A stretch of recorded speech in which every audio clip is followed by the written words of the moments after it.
చెల్లెమ్మా అన్నయ్య బాగున్నావా అన్నయ్య? నేను బాగున్నాను చెల్లి, నువ్వు బాగున్నావా? చాలా బాగున్నా అన్నయ్య. ఏం బాబు బాగున్నావా? బాగున్నారా మామయ్య? బాబు బాగున్నాను.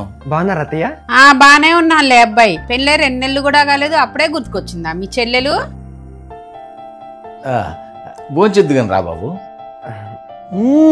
ఎంత బాగుందమ్మా పప్పు. అసలు నీ చేతి వంట తినక ఎన్నాళ్ళు అయింది. అయ్యో అన్నయ్య, మీకు పప్పుతో పాటు ఆమ్లెట్ కూడా ఇష్టం కదా, ఒక్క 2 నిమిషాలు మెల్లిగా తింటా ఉండు, ఇప్పుడు వెళ్ళి తీసుకొని వస్తా. ఉండు.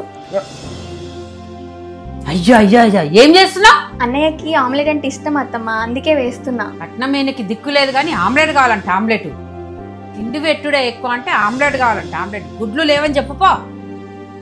అత్తయ్య అన్న మాటలకి ఏమో అనుకో బాబు. పర్లేదు మామ, నేను ఇక్కడికి వచ్చిందే కట్నం డబ్బులు ఇవ్వనీకి. ఇదిగోండి. అది మామ, నేను వచ్చినప్పుడు నన్ను సరిగా చూడకపోయినా పర్లేదు, కానీ మా చెల్లెని మాత్రం మంచి చూసుకోండి మామ, అది చాలు. వస్తాను మామ.